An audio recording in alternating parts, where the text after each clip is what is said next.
दोस्तों स्टडी 91 के online platform में आप सभी का बहुत बहुत स्वागत है। दोस्तों आज आप सभी के समक्ष बायोलॉजी यानी जीव विज्ञान में अपने अगले लेक्चर को लेकर हाजिर हूं। आज हमारा 574 नंबर का लेक्चर है।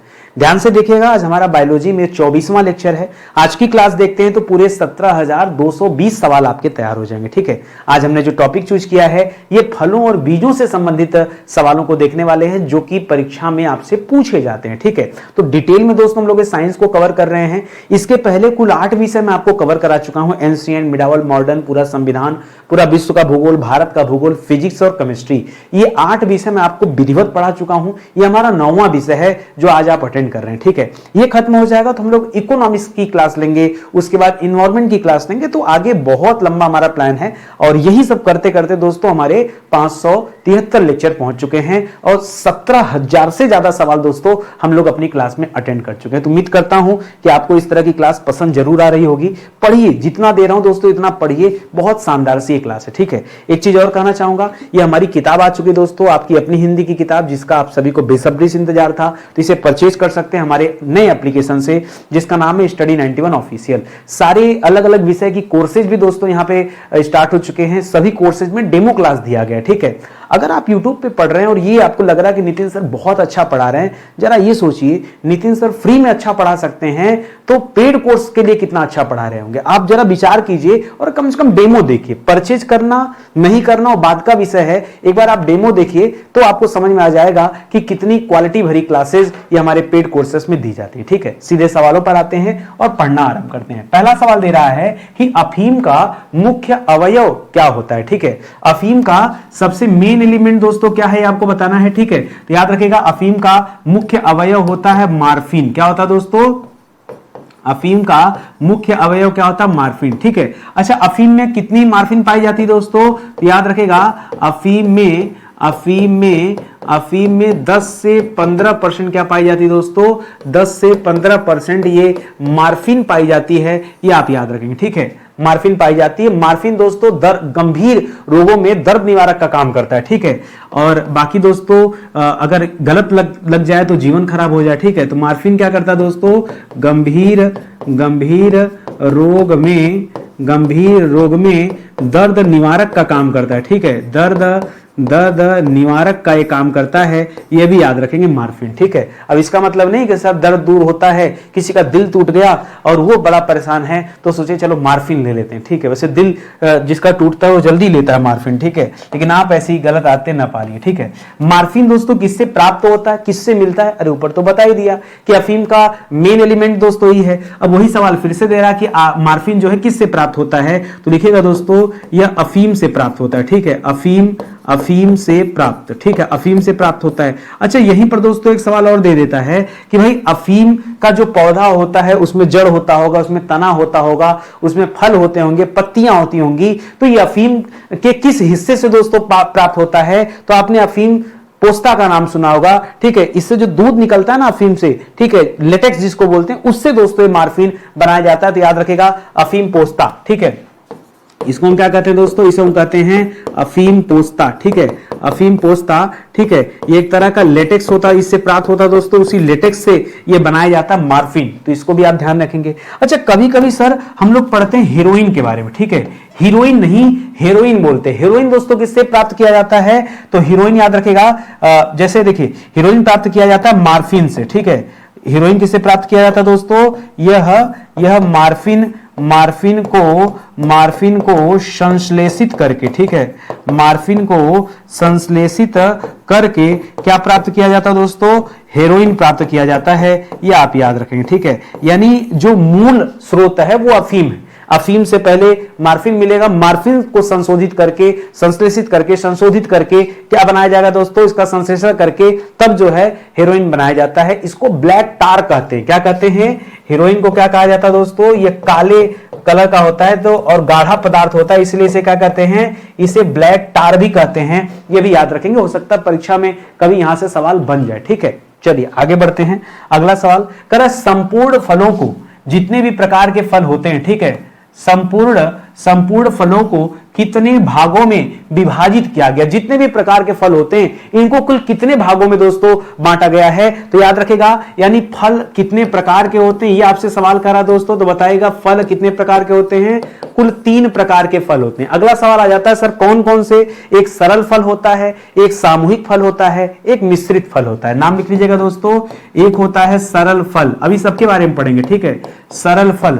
दूसरा होता है सामूहिक फल, ठीक है, सरल फल होता है, सामूहिक फल होता है, और तीसरा होता है मिश्रित फल, ठीक है, मिश्रित फल। ये 3 तरह के दोस्तों फल होते हैं। अभी हम लोग सभी से संबंधित हम लोग एक एक सवाल देखेंगे तो अपने आप आपका सारा कॉन्सेप्ट जो है क्लियर हो जाएगा। ये फलों के प्रकार हैं, कितने तरह के फल होते हैं ये मैं आपको समझा रहा हूं, ठीक है। अगला सवाल, अगला दे दिया सरस नहीं होता, सरल फल कहिए, ठीक है। सरस भी कहीं कहीं पे लिखा होता है, सरस लिखा रहे या सरल लिखा रहे, ठीक है, एक ही बात है। कह रहा है सरस फल दोस्तों ये कितने प्रकार के होते हैं। अब आपने पढ़ा कि फल जो है 3 प्रकार के होते हैं, सरल हो गया, सामूहिक हो गया और मिश्रित हो गया। अब आपसे पूछ रहा है ये कितने प्रकार के, तो कई किताबों में मिला है भाई 4 प्रकार और कई किताबों में मिला 6 प्रकार, ठीक है, 4 या 6, तो दोनों में कहता हूं दोनों याद कर लो, आपके एग्जाम में पता नहीं क्या दे देगा, ठीक है। 4 या 6 प्रकार दोस्तों जो लोगों ने स्वीकार किया है कि सरल फल या सरस फल जो होते हैं 4 या 6 प्रकार के होते हैं। ये याद रखेगा, ये ऐसे फल होते हैं जो एक ही फूल के अंडाशय से विकसित होते हैं, ठीक है। लिखेगा ऐसे फल, ऐसे फल, ऐसे फल एक ही फूल के अंडाशय से विकसित होते हैं, ठीक है, विकसित होते हैं। कहने का मतलब समझ रहे हैं, जो अंडाशय होता है उसी से विकास होगा, लेकिन एक फूल एक ही अंडाशय और उससे एक फल बन जाता है, ये आप याद रखेंगे। आइए सबसे अच्छा सवाल है दोस्तों, इसका एग्जाम्पल क्या है, ठीक है, 1-2 एग्जाम्पल दे दूं तो आपका कॉन्सेप्ट और अच्छे से क्लियर हो जाएगा। जैसे आम को ले लीजिए, जैसे अमरूद वगैरह को ले लीजिए, ठीक है, आम हो गया, अमरूद हो गया, ठीक है, ये सब दोस्तों इसके एग्जाम्पल हैं, ये आप याद रखें, ये सब सरल फल कहलाते हैं, एक ही अंडाशय से विकसित फल हैं, ये आप याद रखिएगा इनके बारे में, ठीक है। अगला सवाल सुनिए, अगला सवाल दे रहा दोस्तों कि ऐसे फलों को क्या कहते हैं, ध्यान से पढ़िए, ऐसे फलों को क्या कहते हैं जिसके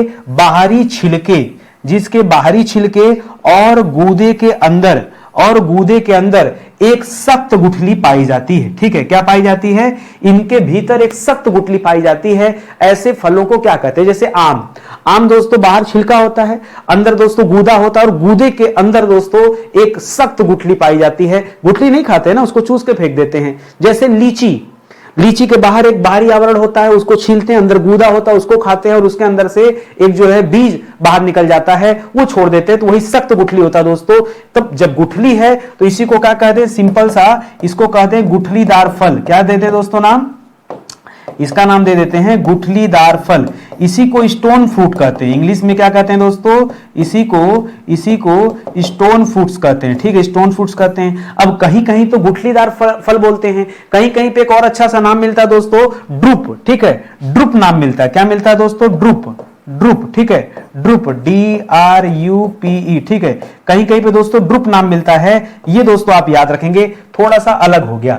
अगला सवाल दोस्तों कि सर फिर से आइए इसका भी एग्जांपल देख लेते हैं कि थोड़ा कॉन्सेप्ट आपका क्लियर हो जाए। जैसे आम हो गया, जैसे लीची हो गया, जैसे बेर वगैरह हो गया, बेर में भी तो यही होता है, ठीक है, जैसे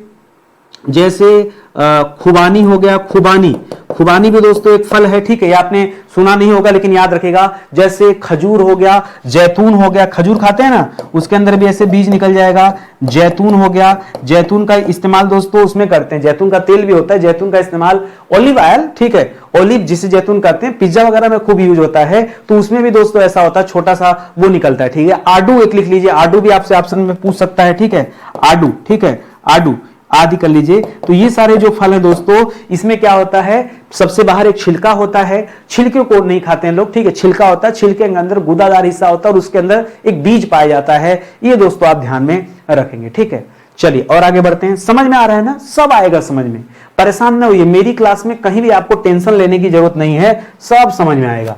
कह रहा लीची को फलों के किस प्रकार में रखा जाता है। ये जो लीची है दोस्तों, ये फल के किस प्रकार में आती है दोस्तों, तो याद रखेगा इसको, जो फलों में अभी मैंने आपको ड्रुप बताया, ड्रुप या फिर गुठलीदार फल जो मैंने कहा, ठीक है, गुठलीदार फल ये उसी श्रेणी में आता है, ठीक है। और ड्रुप में होता क्या दोस्तों, आप ध्यान दीजिएगा, ठीक है, ड्रुप में होता क्या है, फल के अंदर सख्त बीज, सख्त गुठली, ठीक है, सख्त गुठली या बीज दोस्तों पाया जाता है। ये आप याद रखेंगे, ये पहचान है, ये ड्रुप वाले जो फल हैं ये उनकी पहचान है। तो लीची हो गया, आम हो गया, आडू हो गया, खुबानी हो गया, खजूर हो गया, जैतून हो गया, ये सारा का सारा जो है दोस्तों उदाहरण इसका हो जाएगा। अगर आ रही बात समझ में ना, चलिए आगे बढ़ते हैं, अगले सवाल पर आते हैं। अगला सवाल दे रहा है शुष्क फल। कैसा फल दोस्तों, शुष्क फल ये कितने प्रकार का होता है, ठीक है। शुष्क फल मतलब क्या है, जो शुष्क हो गया, जिसके अंदर पानी की मात्रा ना हो, तभी तो आप इसे कह रहे हैं शुष्क फल। तो शुष्क फल दोस्तों दो तरह के होते हैं, एक तो सूखा फल हो जाएगा, दूसरा मेवा हो जाएगा, ठीक है। तो याद रखिएगा इसके कितने प्रकार हैं, इसके दो प्रकार हैं, ठीक है। तो एक प्रकार है जिसको हम लोग बोलते हैं मेवा। मेवा को हम लोग कहते हैं ड्राई फ्रूट्स, क्या कहते हैं इसको, हम क्या कहते हैं, ड्राई फ्रूट्स कहते हैं। और दूसरा होता है शुष्क फल, ठीक है, या सूखा फल, ठीक है, सूखा फल, ठीक है, ये अलग हो जाता है, ठीक है। तो एक सूखा फल हो जाता है, सूखे फल को ड्राइड बोलते हैं, ठीक है, इसको ड्राई बोलते हैं, इसको ड्राइड बोलते हैं, ठीक है, ड्राइड फ्रूट्स, ठीक है, ड्राइड फ्रूट्स इसे कहते हैं, ये आप याद रखेंगे। अब इसमें अलग अलग आते हैं, ठीक है, जैसे मेवा वगैरह में, इसमें इस वाले ड्राई फ्रूट्स में ना, इसमें नट वगैरह आते हैं, ठीक है, जितने भी तरह के नट्स आते हैं वो आ जाते हैं। नट्स मतलब क्या दोस्तों, नट्स का मतलब क्या, जैसे मेवा में आप काजू को ले लीजिए, काजू दोस्तों सूखा है, ठीक है, तो आपने काजू को ले लिया, आपने उसको ले लिया, बादाम ले लिया, अखरोट ले लिया, ठीक है, बादाम ले लिया, अखरोट ले लिया, ठीक है, अखरोट ले लिया, ये आप याद रखेंगे, ये सब आ जाते हैं। लेकिन सूखा फल में इसमें थोड़ा सा अलग लेंगे। सूखे फल में दोस्तों किशमिश वगैरह को लिया जाता है, ठीक है, सूखा फल में किसको रखा जाता है, सूखे फल में किशमिश रख लिया, ड्राई फ्रूट्स में खजूर वगैरह रख लिया, ठीक है, ये होते हैं दोस्तों, ये आप आदि कर लीजिए, ठीक है, ये आगे पढ़ेंगे। तो इतना दोस्तों आप याद रखिएगा। यहां आपसे पूछा है शुष्क फल, ठीक है, यानी ड्राई फ्रूट्स दोस्तों कौन कौन से हैं वो आपको बताने थे। तो इस तरह से आप देखिएगा, एग्जाम में भी दोस्तों ऐसे ही ऑप्शन आपको नजर आएंगे, ठीक है। और आगे बढ़िए, अगला सवाल देखिए। अगला सवाल दे रहा है दोस्तों कि चना मटर सेम, ठीक है, चना मटर सेम, ये दोस्तों किसका उदाहरण है, ठीक है। अब ये किसका उदाहरण है सर, ये पूछना क्या चाह रहा है अभी समझ में नहीं आया। एक्चुअली ये चना मटर सेम ये आता है दलहनी फसलों के अंतर्गत, या फलीदार फसल हम जिसे कहते हैं, ठीक है, ये उसके अंतर्गत आता है। तो आप देखिएगा एग्जाम में आपको एक ऑप्शन मिलेगा फलीदार, ठीक है, फलीदार फसल की श्रेणी में आता है, या फिर ये दलहन की श्रेणी में आता है, ठीक है। किस श्रेणी में आता है दोस्तों, यह दलहन की श्रेणी में आता है। तो ये दोनों ऑप्शन में से कोई भी ऑप्शन आपको एग्जाम में मिल सकता है, इसको ध्यान दीजिएगा, ठीक है। अच्छा सवाल हो जाएगा, ये बहुत बढ़िया सवाल है, ये बार बार ऐसे ही पूछा जाता है एज इट इज, ठीक है। कह रहा है कि काजू, लीची, सिंघाड़ा ये किसका उदाहरण है, ठीक है, काजू, लीची, सिंघाड़ा। अब अलग अलग, अभी आपने काजू को पढ़ा दोस्तों कि काजू ड्राई फ्रूट्स में आता है, ठीक है, उसमें ड्राई फ्रूट्स में भी आता है, ठीक है, और यहां पर दोस्तों जो लीची दे रहा है, यहां से बल्कि हटा दीजिए ड्राई फ्रूट्स से, ठीक है, यहां काजू को न रखिए क्योंकि वहां नट्स की बात हो रही है ना, तो नट्स वाले में दोस्तों काजू को हटा दीजिए, ठीक है, क्योंकि नट की श्रेणी में नहीं होता, अखरोट वगैरह नट की श्रेणी में होता है, इसे ध्यान दीजिएगा, ठीक है। तो अभी पूछा है काजू, लीची और सिंघाड़ा ये किसके उदाहरण हैं, तो लेकिन काजू भी तो नट होता है, उसको भी तो तोड़ के निकाला जाता है, तो डाल सकते हैं नट में भी, ठीक है, डाल सकते हैं, कोई दिक्कत नहीं, ठीक है। इसको भी काजू को भी आप नट की श्रेणी में रख सकते हैं, ठीक है, काजू तो इसको भी नट की श्रेणी में रख सकते हैं, इन सब को दोस्तों नट की श्रेणी में रख सकते हैं, ठीक है। हालांकि आप ध्यान देंगे तो जो काजू है, ठीक है, जो काजू है इसको दोस्तों मेवा के अंतर्गत रखा जाता है, ठीक है। जो आपका लीची है, ठीक है, जो लीची है, पीछे आपने पढ़ा था कि लीची जो दोस्तों ये सरल फल जो होता है दोस्तों उसके अंतर्गत आता है, ठीक है, सरल फल जो एक ही अंडाशय से विकसित होते हैं, ठीक है। और जो तीसरा आपने सिंघाड़ा पढ़ा, सिंघाड़ा, ठीक है, यह कहां पैदा होता है दोस्तों, ये जल में पैदा, ठीक है, जल में पैदा होता है सिंघाड़ा, ठीक है। तो इसको भी याद रखिएगा दोस्तों। तो ये सभी के सभी फिलहाल नट्स वाले श्रेणी में आते हैं, ठीक है। हमें आपको लगता कुछ भले अलग हो लेकिन यही सही है। करा पुंज फल या समूह फल। समूह फल दोस्तों, पीछे मैंने समूह फल की जगह आपको बताया था सामूहिक फल। क्या बताया था दोस्तों? सामूहिक फल। हमने आपसे कहा था फल कितने प्रकार के होते हैं, तो बताया 3 प्रकार के होते हैं, एक सरल फल, एक सामूहिक फल, एक मिश्रित फल। तो सरल फल जो एक ही अंडाशय से विकसित होते हैं वो कहलाते हैं, और सामूहिक फल दोस्तों जो पौधे के अलग अलग हिस्सों से विकसित हो जाते हैं उनको दोस्तों यहां सामूहिक फल में रखते हैं। तो ये कुल 4 प्रकार के होते हैं। कितने प्रकार के होते हैं दोस्तों सामूहिक फल? सामूहिक फल कितने प्रकार के होते हैं? 4 प्रकार के। आइए चारों के बारे में दोस्तों थोड़ा थोड़ा तो रीड कर ही सकते हैं, ठीक है। एक एक लाइन की बात बता दूं, ठीक है, कि चारों में क्या होता है, ठीक है। अब देखिए बहुत आसान होता है, जो पुंज फल या सामूहिक फल है, जैसे बेरी से विकसित हो गया तो ये बेरी का पुंज फल हो गया, ठीक है। अगर बेरी से विकसित हो गया तो इसे क्या कहते हैं? बेरी का पुंज फल कहते हैं। मान लीजिए बेरी से न विकसित होकर के ड्रुप से विकसित हो जाए तो ड्रुप का पुंज फल कहते हैं, ठीक है। क्या कहते हैं? ड्रुप का पुंज फल, ठीक है। पुंज मतलब वही सामूहिक, समूह की बात कर रहा है, पुंज फल, ठीक है। इसी तरह एक और लिखेगा फिलिकिल का पुंज फल, ठीक है। आगे बताऊंगा अभी फिलिकिल के बारे में, ठीक है। फिलिकिल का पुंज फल, ठीक है। ये थोड़ा सा आपके लिए नया शब्द है, फिलिकिल आपने कभी नहीं सुना, इस वजह से दिक्कत महसूस हो रहा होगा। अभी दिक्कत सब सही हो जाएगा। अंतिम में लिखेगा एकिन, ये भी नहीं सुना होगा, एकिन का पुंज फल, ठीक है। एकिन का पुंज फल। ये कठिन सिर्फ लग रहा है, अभी जब आगे इससे संबंधित सवाल कराऊंगा ना तो आपको उदाहरण देकर समझाऊंगा, फिर लगेगा अगर ये सर तो इतना आसान था, हम केवल नहीं जानते थे इस वजह से कठिन लग रहा था। और सच बात तो ही है कि जब तक कोई चीज हम नहीं जानते तभी तक हमें कठिन लगता है। जिस दिन हम जान जाते हैं उस चीज के बारे में फिर हमको सारी चीजें आसान भी लगने लगती है, ठीक है। आगे देखिए, करा संग्रंथिल फल कितने प्रकार का होता है, ठीक है। कौन सा फल दोस्तों? एक अगला फल दे दिया संग्रंथिल फल। ये कितने प्रकार का होता है दोस्तों? तो ये होता है 2 तरह का, एक इसी में सरोसिस आता है, ठीक है। यह 2 प्रकार का होता है, ठीक है। 2 प्रकार का कौन कौन सा होता है दोस्तों? तो लिखिएगा एक नंबर पे होता है सरोसिस, ठीक है। कटहल वगैरह दोस्तों ये सरोसिस के अंतर्गत ही आता है, ठीक है। कटहल हो गया, कटहल हो गया, अनानास हो गया, ठीक है। ये सारा जो होता है ये सरोसिस के अंतर्गत आता है। सहतूत वगैरह हो गया। दूसरा होता है साइकोनस, ठीक है। साइकोनस, बरगद वगैरह दोस्तों इसके अंतर्गत आते हैं, ठीक है। साइकोनस, चलिए आइए लिख भी लीजिए ना हो तो, ठीक है, लिख भी लीजिए, जरूरी है जानना। तो क्या दे रहा था दोस्तों? इसके अंतर्गत आता है कटहल, इसके अंतर्गत आता है सहतूत, इसके अंतर्गत आता है अनानास, ठीक है, अनानास। ये सब दोस्तों ये ऊपर वाले के अंतर्गत आता है, याद रखेंगे। और साइकोनस जो दे रहा दोस्तों, साइकोनस के अंतर्गत आता है बरगद, ठीक है। बरगद, साइकोनस के अंतर्गत बरगद आता है, गूलर आता है, अंजीर आता है, ठीक है। देखिए गूलर नहीं लिखा पा रहा है, एक काम करते हैं, ठीक है, गूलर इधर लिख देते हैं ना, गूलर और अंजीर, ठीक है। गूलर आता है और अंजीर आता है, ठीक है। तो कभी कभी पूछ देता है कि अंजीर ये फलों की किस श्रेणी में आता है, तो संग्रंथिल, और संग्रंथिल में भी साइकोनस वाली जो श्रेणी है इसमें आता है। तो सरोसिस और साइकोनस ये दोनों आप याद रखेंगे, ठीक है। अब समस्या इस बात की कि सर हमने कभी क्यों नहीं सुना। सही बात तो है कि आपने बायोलॉजी ही नहीं पढ़ा, पता नहीं आपने किस टीचर से पढ़ा। अरे भाई अगर आप सरकारी परीक्षा की तैयारी करने आए हैं तो आपको कम से कम एक बार तो विषय पढ़ना पड़ेगा ना। क्या उसका भी कोई शॉर्टकट है क्या? नहीं, कोई शॉर्टकट नहीं। कम से कम एक बार तो पूरा विषय पढ़ लीजिए। अब न जाने आपने कौन सी कोचिंग में एडमिशन ले लिया कि आपको सारी चीजें पढ़ाई नहीं गई या तो आपको बेवकूफ बना दिया गया। तो आप जाकर उनसे सवाल पूछिए कि सर बायोलॉजी में आपने क्यों नहीं पढ़ाया, क्यों नहीं पढ़ाया। वो ये बेसिक चीजें हैं, ये मैं बहुत एडवांस चीजें नहीं पढ़ा रहा हूं। ये तो मैं आपको एक एक चैप्टर का बेसिक चीजें बता रहा हूं कि भाई कम से कम आपको पता हो। जैसे आप इतिहास जाके पढ़िए, अगर आपको उतना नहीं पता है तो हमने बैच बना दिया।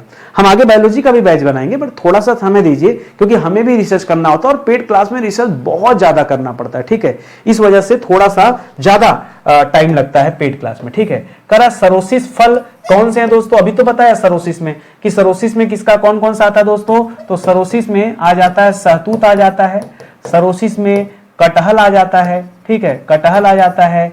सरोसिस में आपका वो आ जाता है अनानास आ जाता है, ठीक है, अनानास आ जाता है, ठीक है। ये सब दोस्तों सरोसिस के अंतर्गत आते हैं। ये ऐसे ही दोस्तों पूछ लिया जाता है एग्जाम में, ठीक है, कौन सा सरोसिस के अंतर्गत आता है, ठीक है।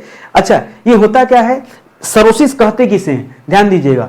जब कोई फल एक ही पुष्प से विकसित हो जाए जब कोई फल एक ही, और वो पुष्प कैसा होना चाहिए, उसके अंदर का संपूर्ण चक्र होना चाहिए, संपूर्ण पुष्प क्रम होना चाहिए। जब उससे विकसित होता है तब उसे संग्रंथित या संपूर्ण फल कहा जाता है। क्या कहते हैं दोस्तों, याद रखेगा, जब कोई फल संपूर्ण पुष्प चक्र से पैदा होता है, उत्पन्न होता है, बस समझ जाइए वही क्या कहलाता है, वही कहलाता है संग्रथित। ठीक है, संग्रथित, ठीक है, संग्रथित, ठीक है, ये कहते हैं। और इसी की श्रेणी में आता है क्या दोस्तों, सरोसिस आता है। और ये जो है दोस्तों, ये सब जो है क्या है, ये सब जो है फल है। हम भले इसे सब्जी मानते हो, कटहल वगैरह को हम सब्जी मान लेते हैं, लेकिन एक्चुअली में दोस्तों क्या है, फल होते हैं। ध्यान दीजिएगा। अगला सवाल देखिए दे रहा है, कह रहा बीज के कितने भाग होते हैं। ठीक है, फल तो पढ़ लिए, सीड भी आज हमें पढ़ना था। देखिए फल और बीज से संबंधित सवाल हैं, तो कह रहा बीज के दोस्तों कितने भाग होते हैं। बीज के 3 भाग होते हैं। एक होता है बीज पत्र, दूसरा होता है दूसरे में दोस्तों एक प्रांकुर अलग कर देते, मूलांकुर लोग अलग कर देते, लेकिन मैं आपको थोड़ा सा अलग पढ़ाने वाला हूं। बीज पत्र याद रखिए, मूलांकुर याद रखिए और बीजांड याद रखिए। ठीक है, ये 3 प्रकार याद रखेगा। कौन से, तो एक याद रखेगा बीज पत्र, ठीक है, दूसरा याद रखेगा मूलांकुर और तीसरा याद रखेगा बीजांड। ठीक है, बीजांड, ठीक है, बीजांड। ये दोस्तों 3 चीज याद रखेगा। जो बीज पत्र होता है ये पत्तों से उत्पन्न होता है। ठीक है, याद रखेगा, जो बीज पत्र होता है किससे संबंधित है, ये पत्तों से संबंधित है। ठीक है, इसी तरह से मूलांकुर ये तना से संबंधित है या जड़ों से संबंधित, इसको बल्कि मूलांकुर को जड़ों से संबंधित लिखे। ठीक है, जैसे मूलांकुर में होता क्या दोस्तों, मूलांकुर बड़ा होकर के पहले जड़ बनता है। ठीक है, तो जड़ यहीं से विकसित होते हैं मूलांकुर से। ठीक है, और बीज पत्र से दोस्तों पत्र हो जाएगा, बीजांड से दोस्तों बीज विकसित होते हैं। ठीक है, तो किससे क्या विकसित होता है यह तथ्य भी दोस्तों याद रखेंगे। कई बार पूछ लेता है सवाल कि किससे क्या विकसित होता है। जैसे बीज पत्र से पत्ते विकसित होते हैं। ठीक है, जो मूलांकुर होता है उससे क्या होता है दोस्तों, जड़ विकसित होते हैं। जो बीजांड होता है उससे बीज विकसित होते हैं। इस तरह से भी कभी सवाल पूछ लेता है एग्जाम में। ठीक है, और आगे बढ़िए, अगला सवाल देखिए, कह रहा कि पौधे के बीज में एक खाद्य भंडार के रूप में कौन कार्य करता है। खाद्य भंडार दोस्तों कहां होता है,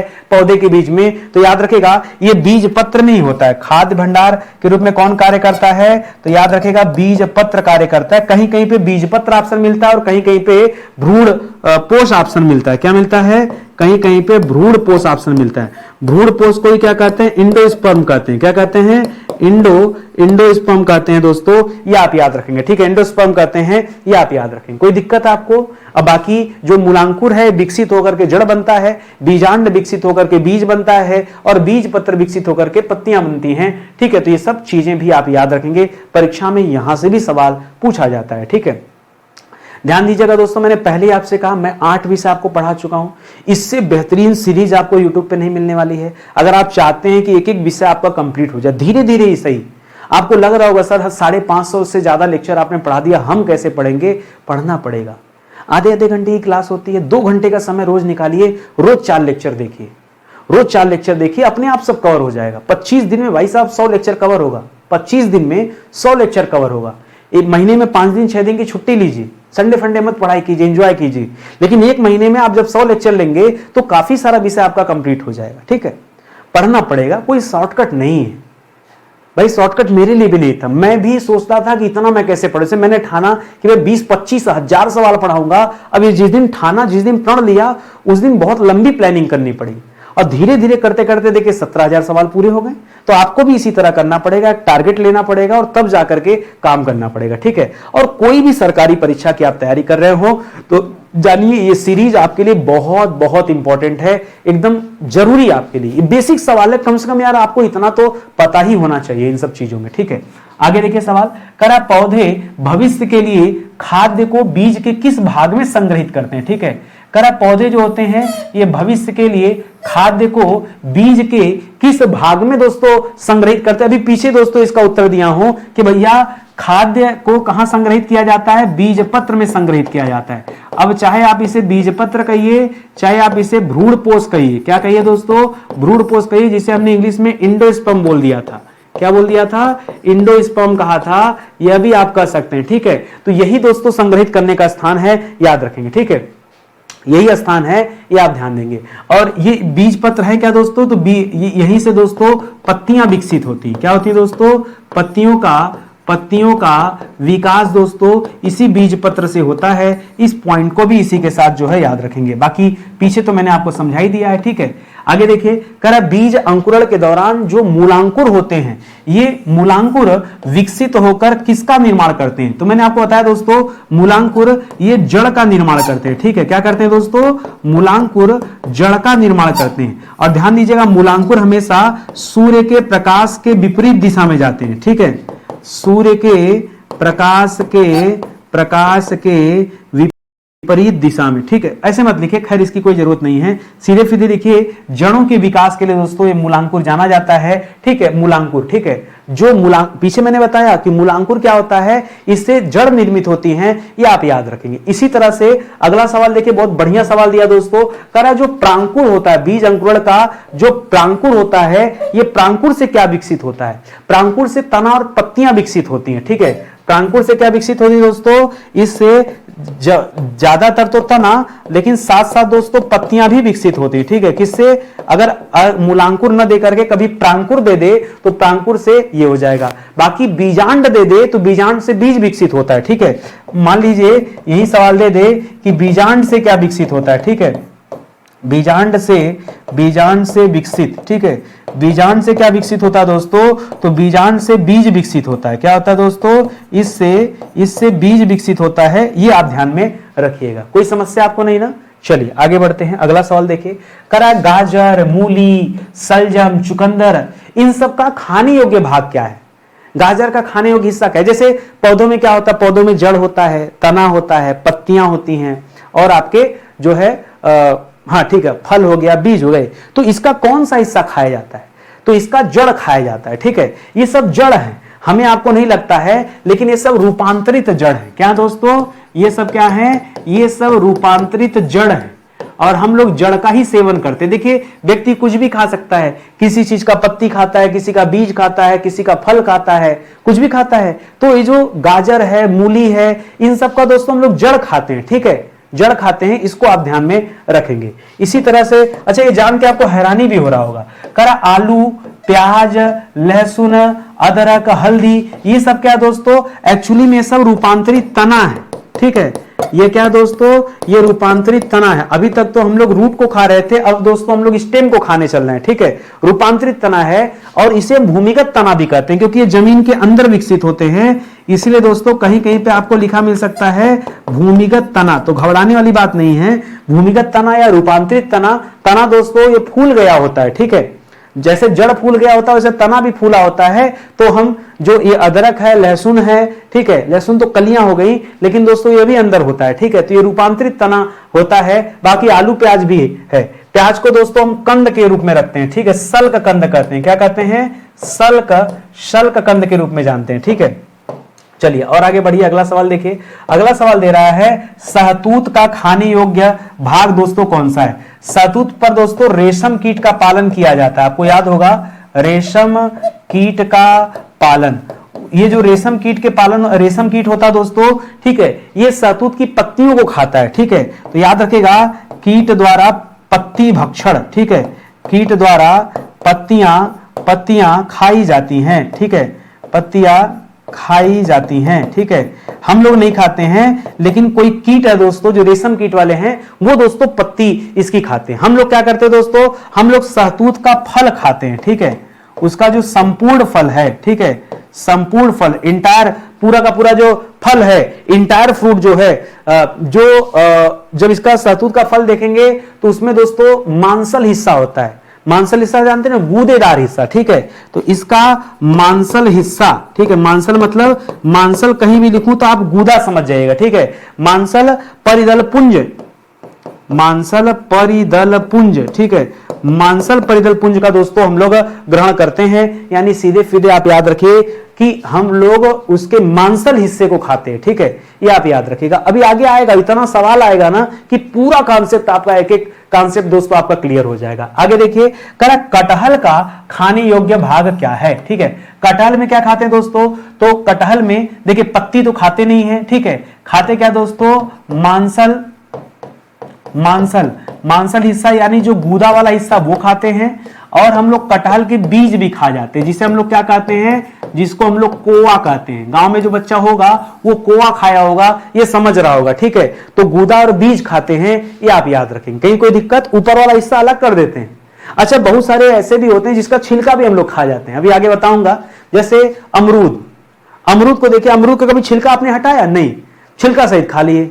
लेकिन केला का छिलका फेंक देते हैं, आम का छिलका फेंक देते हैं, खीरे का छिलका खा जाते हैं, खाते हैं ना खीरा, वैसे ही काट के हम लोग खा जाते हैं। लेकिन तरबूज और खरबूज होगा उसका छिलका निकाल देते हैं। तो ये दोस्तों वेरी करता है हर जगह कि किसका छिलका खाया जाए और किसका नहीं खाया। जैसे सेब ही ले लीजिए, सेब को कई बार लोग छिलका हटा भी देते हैं, कई लोग छिलके के साथ खा लेते हैं सेब को, लेकिन आम के साथ ऐसा नहीं होता, उसको छिलका सहित नहीं खाते, उसका छिलका हटाते ही हटाते हैं, ठीक है। तो ये सारी चीजें अभी आपको समझ में आएंगी, इसको आप पहले याद रखें। इसी तरह सेब नाशपाती का खाने योग्य भाग कौन सा है, तो इसका खाने योग्य भाग है मांसल पुष्पासन, क्योंकि ये पुष्प होते हैं, ठीक है। तो याद रखिएगा, इसका खाने योग्य भाग कौन सा दोस्तों, इसका खाने योग्य भाग है मांसल पुष्पासन। क्यों हमने कहा, क्योंकि एक्चुअली में ये जो आते हैं दोस्तों, ये फूल की कैटेगरी में है, ठीक है।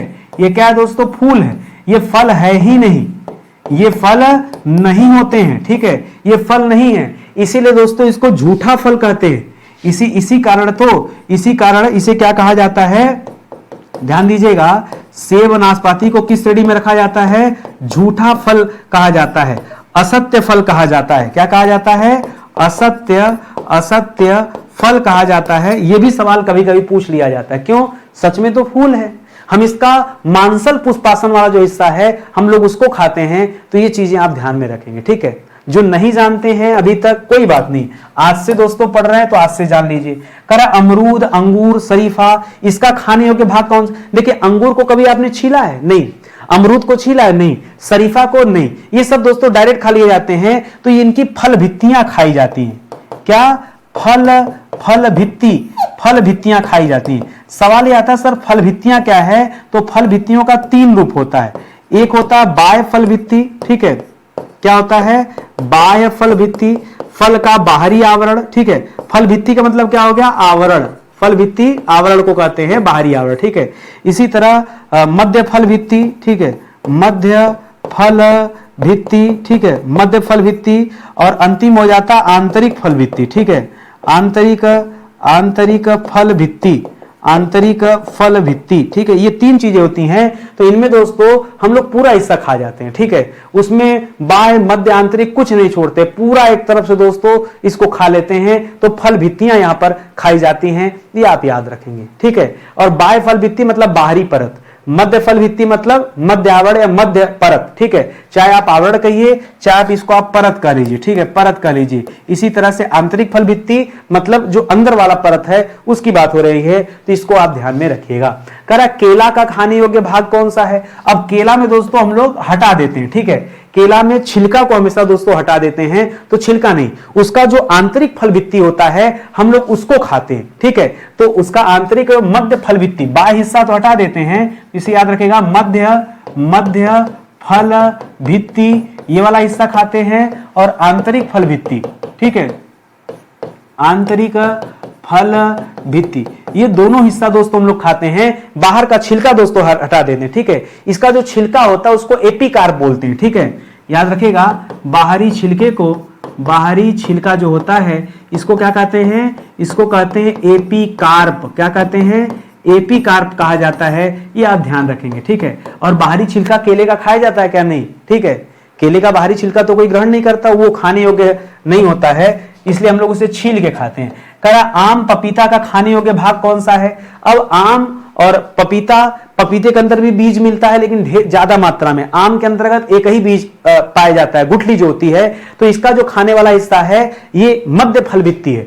ये आंतरिक वाला नहीं, बीज को छोड़ दिया जाता है, ठीक है। इसीलिए यहां पर क्या हो जाता है दोस्तों, मध्य फल भित्ति, ठीक है, मध्य फल भित्ति, ठीक है। याद रखेगा बाह्य फल भित्ति में क्या आ जाएगा दोस्तों, छिलका, ठीक है। बाह्य फल भित्ति में क्या आ जाता है, इसमें आ जाता है छिलका, छिलका, ठीक है। लिखेगा नहीं खाते, ठीक है, छिलका नहीं खाते, ठीक है, ये आप याद रखेगा। और जो आंतरिक फल भित्ति होता है, आंतरिक फल भित्ति जो है, इसके अंतर्गत क्या आ जाता है दोस्तों, इसके अंतर्गत आ जाता है बीज, ठीक है, बीज। ये भी दोस्तों बीज भी नहीं खाया जाता, ठीक है, नहीं खाते। तो खाते क्या दोस्तों, जो बीच वाला हिस्सा होता है हम लोग केवल उसी को ग्रहण करते हैं, मध्य फल भित्ति ग्रहण किया जाता है, इसी को खाली ग्रहण करते हैं। याद रखेंगे, समझ में आ रहा है ना। अभी शुरुआत में आपको लगा कि ये बाह्य मध्य और आंतरिक क्या है, लेकिन जैसे जैसे आप सवाल देख रहे हैं आपका कॉन्सेप्ट दोस्तों क्लियर हो रहा है, होगा क्लियर, ठीक है। अगर आप मन से पढ़ेंगे, दिल से पढ़ेंगे तो सब क्लियर होगा। करा काजू हो गया, सिंघाड़ा हो गया, इसका खाने योग्य भाग कौन सा, काजू या सिंघाड़े का खाने योग्य भाग कौन सा दोस्तों। एक्चुअली में दोस्तों ये सब बीज पत्र होते हैं। क्या होते हैं ये सब, क्या होते हैं दोस्तों, ये बीज पत्र होते हैं। कई बार जैसे सेब को ही देख लो, सेब दोस्तों फूल होता है लेकिन हम उसे फल समझ के खाते हैं, इसीलिए उसको झूठा फल कह दिया गया, उसे असत्य फल कह दिया गया, उसे फाल्स फ्रूट कह लिया गया, ठीक है, कूट फल कह दिया गया। तो ये सब उसके नाम। उसी तरह से दोस्तों बीज पत्र होते हैं। जो सिंघाड़ा होता है पानी में उगता जरूर लेकिन बीज पत्र होता है। काजू भी दोस्तों बीज पत्र होता है। काजू का खाने वाला हिस्सा तो स्पेशली बीज पत्र होता है। सिंघाड़े का आप चेंज कर सकते हैं, सिंघाड़े का हम लोग बीज खाते हैं, ठीक है।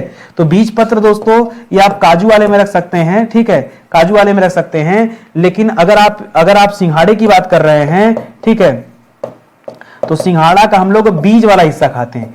बीज पत्र, बीज अलग हो जाएगा। बीज दोस्तों जो सीड्स होता है उसको कहते हैं, और बीज पत्र से पत्ते विकसित होते हैं उसको कहते हैं। तो दोनों दोस्तों अलग हो जाएगा। तो यहां बीज कहिए या फिर इसे भ्रूणपोष भी कहिए, ठीक है, भ्रूणपोष भी कह सकते हैं, इसको ध्यान रखेंगे। हालांकि दोनों को एक साथ दोस्तों हम लोग बीज पत्र में ही शामिल कर लेते हैं। एग्जाम में मैंने देखा है ये चीज दोस्तों आपको मिलता है, ठीक है, इसको भी याद रखेंगे। अगला सवाल देखिए, अगला दे रहा है टमाटर का खाने योग्य भाग कौन सा है। टमाटर का, टमाटर लाल रंग का क्यों होता है, लाइकोपीन के कारण। उस टमाटर में लाइकोपीन पाया जाता है। क्या पाया जाता है दोस्तों, लाइकोपीन के कारण लाल, ठीक है, लाइकोपीन के कारण टमाटर में क्या होता है दोस्तों, टमाटर ये लाल रंग का पाया जाता है। ये बड़ा इंपॉर्टेंट सवाल है, परीक्षा में आता है। और कह रहा है टमाटर का खाने योग्य भाग कौन सा है। तो टमाटर में हम लोग क्या कहते हैं, फल भित्ति को खाते हैं, कोई छील के तो खाता नहीं है, पूरा उसमें बाहर का, मध्य का, अंदर सब खा जाते हैं, ठीक है। फल भित्ति और अंदर के जो बीज होते हैं, टमाटर के जो बीज होते हैं उसको निकालते हैं क्या, उसको भी हम लोग खा जाते हैं। तो हम लोग कह सकते हैं कि फल भित्ति एवं बीजांडसन, ठीक है। क्या क्या खाते हैं हम लोग, फल भित्ति को खा लेते हैं, फल भित्ति वाला जो हिस्सा होता है उसका सेवन करते हैं, और जो बीजांडसन वाला हिस्सा है, ठीक है, बीजांडसन, उसके जो बीज हैं हम लोग उसको भी खा जाते हैं, निकालते नहीं, ठीक है। अच्छा ये बताइए अनार का खाने वाला हिस्सा कौन सा होता है। एक सवाल मैं आपसे पूछ रहा हूं, अनार, ठीक है, अनार का खाने योग्य हिस्सा, ठीक है, अनार का दोस्तों खाने योग्य हिस्सा कौन सा होता है। अब आप कहेंगे सर अनार का दाना होता है, हर दाने में ढेर सारे बीज होते हैं, तो सर बीज जो है इसका खाने वाला हिस्सा होता है। नहीं, केवल बीज से काम नहीं चलेगा। एग्जाम में देता रसीले बीज चोल, ठीक है। शब्द क्या लिखा मिलता है, बड़ा प्यारा सा शब्द है, रसीले बीज चोल, ठीक है। रसीले बीज चोल जो होते हैं दोस्तों उसका ग्रहण किया जाता है। और ये जो बीज चोल होते हैं, अनार के जो दाना होते हैं उसको एरिल कहा जाता है। ध्यान दीजिएगा, अनार का दाना क्या कहलाता है, अनार का दाना क्या कहलाता है दोस्तों, इसी को तो एरिल कहा जाता है, जो मैंने पीछे बताया था एरिल, ठीक है। इसको भी याद रखेंगे, रसीले बीज चोल दोस्तों आप जरूर याद रखेंगे, ठीक है। चलिए आगे बढ़ जाते हैं, अगला सवाल देखते हैं। अगला दे रहा है कि गेहूं और नारियल का खाने योग्य भाग कौन सा है। तो याद रखेगा इसके हम लोग भ्रूणपोष वाले हिस्से को खाते हैं, ठीक है। इसका क्या खाते हैं दोस्तों, ये भ्रूणपोष वाला जो हिस्सा है जिसे हम इंडोस्पर्म बोलते हैं। क्या बोलते हैं, जिसे हम लोग इंडोस्पर्म बोलते हैं। ये इंडोस्पर्म को ही हम लोग दोस्तों ग्रहण करते हैं, भ्रूणपोष को ही ग्रहण करते हैं, याद रखेंगे, ठीक है। अच्छा लीची का खाने योग्य भाग कौन सा होता है दोस्तों, लीची का, ध्यान से सोच समझ के बताइएगा, लीची का खाने योग्य भाग,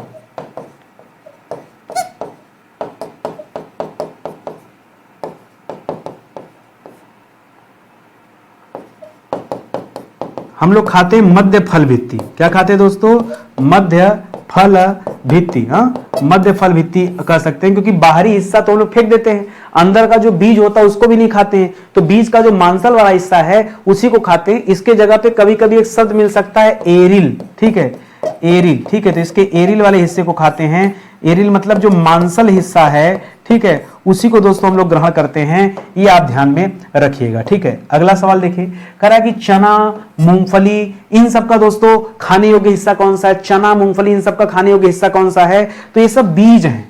ये सब क्या है दोस्तों? ये सब बीज हैं। ये सब क्या है? ये सब भ्रूण है, ठीक है, ये बीज या भ्रूण है। चना, मूंगफली, ये सब बीज या भ्रूण है, इसी को ग्रहण करते हैं, ठीक है। ये बताइए मुझे, नारंगी जानते हैं? नारंगी, संतरा, ऑरेंज, ठीक है, इंग्लिश में क्या बोलते हैं? ऑरेंज, ठीक है, नारंगी या संतरा या फिर नींबू वगैरह हो गया, उसका खाने योग्य हिस्सा कौन सा होता है? साइट्रिक एसिड इसमें पाया जाता है, ठीक है। लिखिए, बताइए मुझे, संतरा, संतरा या नींबू का खाने योग्य हिस्सा, ठीक है, खाने योग्य हिस्सा कौन सा होता है? क्या खाते हैं? अब आप देखे होंगे कभी संतरे को या नींबू को या मौसम्मी को, मौसम्मी भी यहां लिख लीजिए, ठीक है, एक और लिख लीजिए मौसम्मी, ठीक है, मौसम्मी का जूस वगैरह पीते हैं ना, तो ये मौसम्मी आप नोट कर लीजिए। इसका दोस्तों जो खाने योग्य हिस्सा होता है, आप देखते हैं उसमें अंदर रेसा रेसा होता है, ठीक है, तो इसको कहते हैं रसीले रोम। क्या कहते हैं? रसीले, बड़ा प्यारा सा नाम है, रसीले रोम, ठीक है, रसीले रोम का ग्रहण किया जाता है। जैसे हम लोग अनारदाना में रसीले चोल बीज कह रहे थे या बीज चोल कह रहे थे ना, रसीले बीज चोल, जो बीज होता है उसके ऊपर दोस्तों एक आवरण होता है और उसी में से रस निकलता है। उसी तरह से यहाँ रसीले जो रोम होते हैं, जैसे नींबू में देखिए छोटे छोटे रोए दिखाई देते हैं, उसमें रस भरा होता है, उसी तरह से संतरे में होता है, उसी तरह से मौसम्मी में होता है, तो इसके रसीले रोम दोस्तों इसका ग्रहण किया जाता है, ये भी आप ध्यान में रखेंगे, ठीक है। तो स्टडी 91 पर आने के बाद दोस्तों मुझे उम्मीद है कि आपको रोज कुछ ना कुछ नया सीखने को मिलता है, ठीक है। कभी भी मेरी आप कोई भी क्लास देखेंगे ना, तो हमेशा हर क्लास में कुछ ना कुछ आपके लिए नया जरूर मिलेगा, ठीक है। और एक बार विजिट कीजिए दोस्तों, मेरे कहने से स्टडी 91 ऑफिशियल हमारा ऐप है, सारी क्लासेज आपको इसी ऐप पे मिल जाएंगी। और ये एक कंप्लीट प्लेलिस्ट मैंने बना रखा है, जहां पे 573 जितना लेक्चर पढ़ रहे हैं सब यहाँ मिल जाएगा। कई बच्चे कह रहे थे सर अलग अलग प्लेलिस्ट बना दीजिए, भाई प्लेलिस्ट बना हुआ है, एक बार आप जाके देखिए तो सही। और जो पेड कोर्सेज है मैंने सब्जेक्ट वाइज बना के रखा है, जैसे किसी को हिस्ट्री पढ़ना हो हिस्ट्री पढ़ ले, किसी को हिंदी पढ़ना हिंदी पढ़ ले, किसी को पॉलिटी पढ़ना ये पढ़ ले। अच्छा ऐसा मैंने क्यों किया? कंबाइंड बैच होगा महंगा पड़ेगा, एक एक बैच पढ़ेंगे तो आसान रहेगा। आप जैसे टारगेट कर लिया कि हमको पॉलिटी खत्म करना है, तो पॉलिटी का बैच ज्वाइन कर लिया और उसको रीड कर लिया, पढ़ लिया, ठीक है। तो धीरे आप पढ़ेंगे भी तो एक एक दो दो बैच। अब कई सारे बच्चे कहते हैं सब पढ़ेंगे, कैसे सब पढ़ोगे? सब पढ़ोगे मतलब खुद को बेवकूफ बना रहे हो। अरे एक दो बैच आप परचेज को से हिस्ट्री ले लिया, पॉलिटी ले लिया, एक बड़ा सब्जेक्ट एक छोटा सब्जेक्ट ले लिया, दोनों को कंबाइंड रूप से दोस्तों थोड़ा समय हिस्ट्री पे दे रहे हैं, थोड़ा पॉलिटी पे दे रहे हैं, ऐसे एक साथ पढ़ते चलेंगे। ऐसा क्यों? देखो हिस्ट्री बड़ा है, एंशिएंट मिडल मॉडर्न सब पढ़ना है, पॉलिटी छोटा सेगमेंट है, तो एक बड़ा विषय रखिए एक छोटा विषय रखिए। इस तरह से दोस्तों आप पढ़ेंगे तो तैयारी भी अच्छी होगी और विषय भी जल्दी से आपका कंप्लीट हो जाएगा, ठीक है। तो ये सब्जेक्ट वाइज दोस्तों बैच है, डेमो क्लास हर जगह दिया गया है, आप आइए डेमो क्लास देखिए, पसंद आए तो परचेज कीजिए, नहीं आता है तो कोई बात नहीं, ठीक है। सिंपल सी बात है, जहां पसंद आता है आप उसे ज्वाइन करिए, ठीक है। ये हमारा हेल्पलाइन नंबर दोस्तों, कहीं कुछ आपको सहायता चाहिए, कुछ पूछना है तो आप जो इन नंबरों पर संपर्क कर सकते हैं, ठीक है। आज का सेशन ही समाप्त होता है, मिलते हैं अगले लेक्चर में, तब तक के लिए बहुत बहुत धन्यवाद आप सभी का। जय हिंद जय Bharat, thank you so much. Like comment share जरूर कीजिएगा दोस्तों, हाथ जोड़कर विनम्र निवेदन आप सभी से, ठीक है। अगर अच्छा लग रहा है क्लास तो